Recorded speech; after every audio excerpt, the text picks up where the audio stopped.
Tu veux boire du whisky? Tu veux fumer des camels? Tu veux jouer au baseball?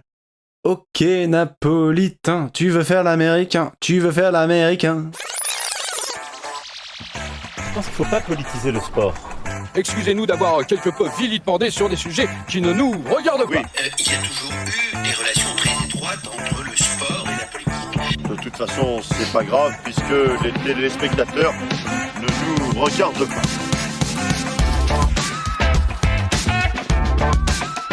Et effectivement, chers auditeurs, vous ne nous regardez pas, mais vous êtes toujours en train d'écouter Sportivement Vôtre et on se retrouve pour la deuxième partie du deuxième épisode sur Gino Bartali. J'espère que vous avez pu profiter pendant la pause de la douce voix de Renato Carosone en allant écouter son tube Tu vuoi fare l'americano, puis de ma douce voix, il faut le dire quand même, je chante assez bien, avec la reprise en français Tu veux faire l'américain. Dans son hit de 1956, le chanteur napolitain se moque gentiment de ces jeunes Italiens qui veulent tout faire comme les Américains. Porter des casquettes, jouer au baseball, boire du whisky mélangé avec du coca, etc. Alors qu'au final, ça reste des Italiens. Et ils sont dépendants de l'Italie et de leurs parents. L'argent des camels, qui te le donne? Le porte-monnaie de maman.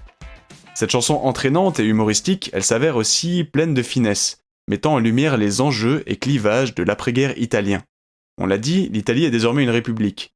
Le peuple, qui a voté en 48, a décidé de se tourner plutôt vers l'Occident, en choisissant le parti démocrate-chrétien au détriment des forces communistes. Avec l'avènement de cette démocratie chrétienne, se posent désormais donc des nouveaux enjeux, une nouvelle opposition entre tradition et modernité. D'un côté, le parti reste, comme son nom l'indique, attaché aux valeurs catholiques plus conservatrices. De l'autre, l'économie se développe et le pays se modernise dans le sillage du bloc occidental et des États-Unis. La chanson de notre cher Renato reflète alors parfaitement cet état de fait en dressant le portrait de cette jeunesse qui se croit américaine, mais qui est intrinsèquement italienne. Même lui se pose aux frontières de la modernité en utilisant tant des mots en dialecte napolitain que des mots en anglais. De même, il utilise parfois des influences musicales plutôt italiennes, plus traditionnelles, et parfois des mélodies plus jazzy américaines. L'Italie est donc à la croisée de deux mondes qui s'opposent en tout point après la Seconde Guerre mondiale. Et qui de mieux pour être les symboles de ces deux mondes que deux champions cyclistes que tout oppose, Gino Bartali et Fausto Coppi. Arrêtons-nous donc maintenant un tout petit peu pour présenter celui des deux dont on a encore très peu parlé. Fausto Coppi est un cycliste piémontais qui a 4 ans de moins que Bartali.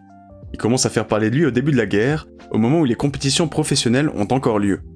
Rapidement, le panache dont il fait preuve attire l'œil de Bartali, qui demande à son directeur sportif de le recruter dans l'équipe Legnano. En 1940, les deux cyclistes se présentent donc au début du Giro au sein de la même équipe. Évidemment, avec leurs pédigrés respectifs, Bartali sera le leader et Coppi le domestique. Mais tout ne se passe pas comme prévu. Dès la deuxième étape, Bartali tombe violemment en voulant esquiver un chien dans une descente. Quand je vous disais que le cyclisme à l'époque, c'était quand même quelque chose. Gino perd du temps et est affaibli. C'est donc le jeune Coppi qui va reprendre le lead de l'équipe et avec succès pour la suite de ce Giro. Avec Bartali comme équipier, Coppi gagne une étape. Mais surtout, il remporte, à la surprise générale, son premier Tour d'Italie à 20 ans seulement. Il est encore plus précoce que Gino. L'année d'après, les deux Italiens sont toujours dans la même équipe, mais désormais c'est un peu la guéguerre pour savoir qui endossera le rôle de leader. Lors du Tour d'Émilie, Coppi va même jouer un mauvais tour à Bartali.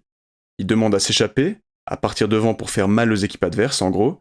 Selon lui, il se sent malade. Autant faire ça pour fatiguer les autres équipes et permettre à Bartali de l'emporter au final, vu que de toute façon il ne se sent pas bien. Mais que nenni, ce petit malin de Fausto va très bien. Il ne se fera jamais rattraper et finira par gagner l'épreuve. C'est à partir de ce moment-là que Bartali prend conscience, selon ses mots, du danger Coppi. Une rivalité est en train de naître.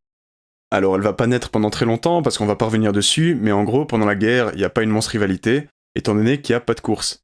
Bartali est occupé à jouer les facteurs, on en a parlé dans l'épisode 1, Coppi, lui, est prisonnier des Britanniques dans un camp en Tunisie. En attendant la paix, c'est l'occasion pour nous de revenir sur l'opposition de style entre les deux champions italiens. Physiquement, tout d'abord, Coppi est un peu plus grand et posséderait une meilleure capacité pulmonaire que Bartali. Cependant, ça semble pas forcément l'avantager plus que tant par rapport à son rival. Durant les courses maintenant, chacun a ses préférences. Bien que Coppi soit un formidable grimpeur, plus les cols sont durs, plus il semblerait que Bartali ait l'avantage. Par contre, sur les parties plates, Coppi est bien meilleur rouleur, ce que Bartali admet. En plaine, je ne rougis pas de l'avouer, pour marcher à son allure, j'avais besoin d'être aidé par un autre coureur. Pas lui. Pour Fausto, la victoire était à sa portée dans n'importe quelle course. Ce n'était pas mon cas. Lui était, en tout, bien plus complet. Surtout, maintenant, ce qui distingue les deux champions, c'était leur approche de l'entraînement.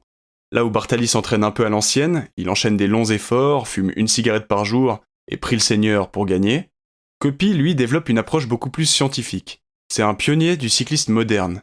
Il suit les conseils des diététiciens, améliore son matériel à l'aide d'un mécanicien et optimise son entraînement avec des efforts moins longs mais plus intenses.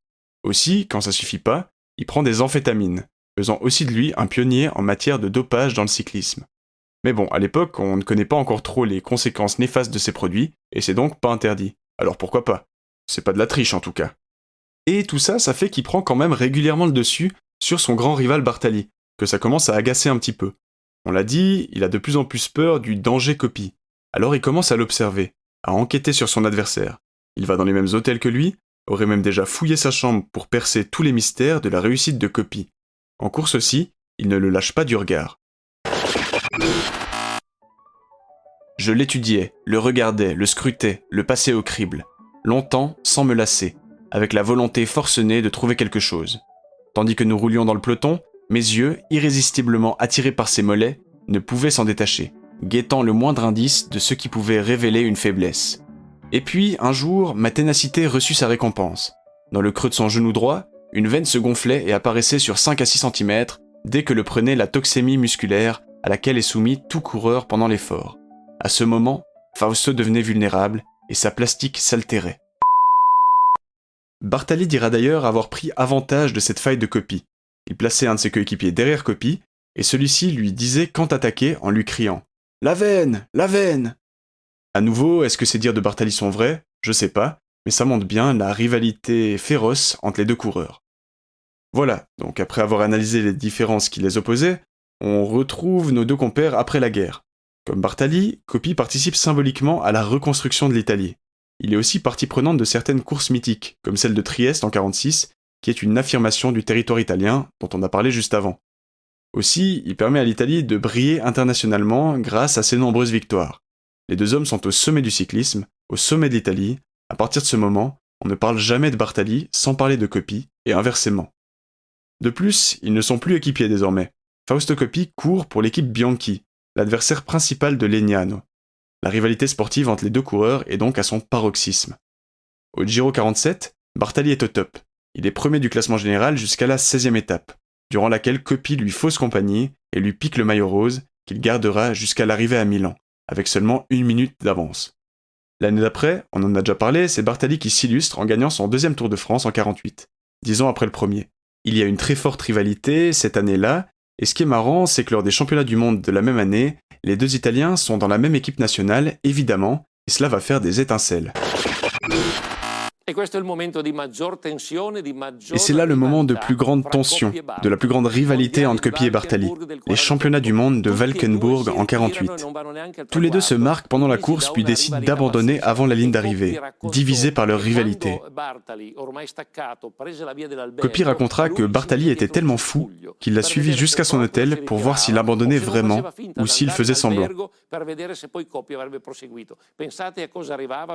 Les deux coureurs ont été suspendus pendant 3 mois par la fédération italienne après cela. C'était vraiment le sommet de leur rivalité.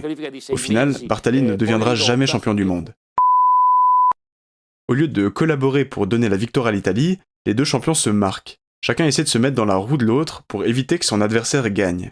Ils ne pourront donc pas gagner dans ces conditions, alors les deux abandonnent. Au final, c'est le Belge Chotet qui en profite et remporte la médaille d'or. Les supporters italiens sont consternés, Bartali et Coppi sont suspendus par la fédération italienne. Et l'année d'après, rebelote, mais cette fois-ci au Tour de France, où, à l'inverse du Giro, on court par équipe nationale. Le Tour 1949 sera surnommé par les Italiens le Tour des embrouilles. Avant le départ, Coppi, qui est le meilleur espoir italien, car il est peut-être un peu plus jeune que Bartali, exige que son aîné ne soit pas pris dans l'équipe, de peur qu'il lui fasse de l'ombre ou que le scénario des championnats du monde de Valkenburg ne se répète. La fédération italienne, par respect pour Bartali quand même, parce qu'il a gagné le maillot jaune l'année d'avant, refuse la demande de Coppi. Les deux coureurs vont donc participer, mais on imagine l'ambiance dans l'équipe. Sympa. Finalement, tout se passe quand même pas trop mal. Bartali est un coéquipier modèle et il permet à Coppi de gagner son premier Tour de France. Sur la suite, à compter du début des années 50, la rivalité sur les routes va un peu s'atténuer. Bartali, qui vieillit, fait de la résistance, mais n'arrive plus vraiment à rivaliser avec un Coppi qui est au sommet de son art, qui gagnera encore le Giro en 52 et 53 et le Tour de France en 52. Il réalise alors pour la deuxième fois de sa carrière le doublé Giro et Tour de France sur la même année. Gino Bartali annonce sa fin de carrière même début 1955, alors qu'il est âgé de 40 ans. Il restera tout de même proche du cyclisme, désireux de transmettre sa passion à des coureurs plus jeunes, en devenant directeur sportif. Même, il embauchera Coppi au sein de son équipe pour encadrer la jeunesse en 1959. Malheureusement, cette collaboration entre les deux champions et anciens rivaux ne durera pas très longtemps. Quelques mois plus tard, le 2 janvier 1960, Fausto Coppi décède, lui qui avait été infecté par la malaria lors d'un voyage en Afrique. C'est une page qui se tourne pour le cyclisme italien. Coppi n'est plus, et on a presque l'impression que Bartali a perdu une partie de lui-même. La vraie rivalité entre Bartali et Coppi au sein des pelotons aura donc duré à peu près 10 ans, durant les années 40, et aura été somme toute assez classique. Deux coureurs qui dominent et qui se disputent les étapes, c'est pas la première fois que ça arrive quand même, et c'est pas la dernière non plus. Même, on l'a vite évoqué, les deux coureurs semblent avoir un grand respect l'un envers l'autre. En témoigne leur tentative de collaboration, ou encore leur passage ensemble dans l'émission Al Musichiere en 1959. Écoutons. Chi è il più grande corridore del mondo di tutti i tempi? Qui est le plus grand cycliste de tous les temps? Avanti Gino. Vas-y Gino, dis-moi. Fausto Coppi. Fausto Coppi. Gino Bartali. Tu hai detto? Et toi Coppi, qu'est-ce que tu me dis? Coppi ha detto? Gino Bartali. Gino Bartali. Bravi, Non, c'est toi Fausto. T'as gagné tellement de courses, Tour de France, Giro, Championnat du Monde. T'as établi plein de records, je dois reconnaître que c'est toi. Non Gino, toi aussi tu as gagné le Giro plusieurs fois. Le Tour de France avec 10 ans d'écart. Oui, mais je suis pas champion du monde. Mais c'est toi Gino, l'homme de fer. T'es plus résistant. Alors je sais pas si malheureusement l'audio seul rend hommage à l'émission, vous pouvez la retrouver sur YouTube si jamais, mais en gros, les deux champions se disputent en essayant de prouver pourquoi l'autre est le meilleur. Cette interaction, sûrement scénarisée, il faut l'admettre, elle est géniale parce qu'elle illustre à la fois leur respect réciproque, mais aussi leur rivalité et leur compétitivité dont ils n'arrivent pas à se détacher. Et au-delà de cet aspect divertissant, l'émission elle montre bien que cette rivalité, elle a quelque chose de spécial. C'est pourquoi ils sont tous les deux invités sur le plateau. Comme je disais plus tôt, on parle presque jamais de Bartali sans évoquer Coppi. L'un se lie toujours en rapport avec l'autre. Mais pourquoi, vu qu'on a dit que c'était une rivalité quand même assez classique sportivement? Eh bien parce que leur rivalité sportive c'est quelque chose, mais rien à côté de ce que dépeignent les médias. L'image des deux campionissimi italiens est utilisée, on les oppose sur divers plans, si bien que les supporters sont désormais séparés en deux, entre les Coppiani et les Bartaliani. Cette séparation s'effectue selon plusieurs facteurs. Tout d'abord, évidemment, il y a une préférence pour l'un ou pour l'autre selon les régions. Bartali vient de la Toscane, tandis que Coppi est piémontais. Et c'est là qu'on peut observer une première construction de leur image par les médias. Bartali vient de la banlieue de Florence. Mais vu qu'il est toscan, une région assez rurale, du centre de l'Italie, on va lui coller cette image de gars de la campagne. A l'inverse, Coppi, il vient d'une petite bourgade au milieu de rien, dans les collines du Piémont, mais qui est une région plus industrialisée et riche du nord-ouest du pays. Lui sera donc plus considéré comme un homme moderne, de la ville, alors que c'est pas le cas en fait. En conséquence, les habitants des zones plus rurales, plus pauvres, du sud notamment, auront plutôt tendance à supporter Bartali, tandis que les Italiens du nord, de la ville, se reconnaîtront plus en Coppi. Ce clivage sud-nord, campagne-ville, cette opposition entre tradition et modernité, c'est un élément super important qui marque les rapports sociaux en Italie, et notamment dans les années d'après-guerre. Dans les années 50, l'économie prospère, on l'a dit, c'est le miracle italien, et de nouvelles perspectives s'ouvrent pour le pays. On l'a entendu dans la chanson, Tuvo fa l'americano, les jeunes Italiens ont tendance à chercher un renouveau. Mais ce renouveau s'inspire de l'étranger et fait donc peur à certains, qui préfèrent s'attacher aux valeurs traditionnelles. Les points de vue s'opposent donc à nouveau. Nos deux cyclistes préférés vont devenir, contre leur gré, les porte-étendards de ces deux vitesses de l'Italie. Coppi, homme moderne du Nord, face à Bartali, proche de ses racines traditionnelles dans le Sud. Alors qu'on le rappelle encore une fois, tout cela n'est pas fondé. Les deux ne se prononcent pas forcément sur ces questions politiques. Leurs actes sont juste interprétés par les médias, et cette opposition idéologique est construite de toutes pièces. Un petit exemple encore de cette fausse réinterprétation qui nourrit leur rivalité, On le sait, après la guerre, Bartali est plus proche de la démocratie chrétienne, on en a parlé en long et en large. Il est même utilisé de temps en temps par le parti à des fins de propagande. Du coup, vu qu'ils sont rivaux sur la route et qu'on essaie de les opposer un maximum, on va considérer que Coppi, lui, il est contre la démocratie chrétienne. Il est pour le Front populaire. Il est même mis en avant à l'occasion dans les médias du Parti communiste. Pourtant, Coppi a rien à voir avec la gauche. Lors des élections de 48, il avait même annoncé qu'il allait voter pour la démocratie chrétienne, afin de conjurer la menace bolchevique. Mais au final, ce qu'ils pensent vraiment, le monde s'en fiche, tant qu'on peut vendre et faire de la politique sur le dos de leur rivalité. Outre cette opposition politique, qui n'en est pas vraiment une donc, mais qui est fortement utilisée par la propagande d'un côté comme de l'autre, il y a un ultime point sur lequel les deux champions s'opposent, ou plutôt sur lesquels on oppose les deux champions, celui de la religion. Bien sûr, vous vous rappelez du surnom de Gino le Pieux, qui dédie ses victoires à Sainte Thérèse, que la presse catholique utilise pour montrer que les valeurs chrétiennes peuvent mener à un succès terrestre, que même le pape cite dans ses discours, etc. Eh bien, on va lui opposer Fausto Coppi, vu que tous les opposent apparemment. Mais cette fois-ci, il faut dire que ça sort pas de nulle part non plus. Effectivement, Coppi a fait quelque chose de pas très pieux, d'immoral, voire même d'illégal à l'époque. Il a trompé sa femme.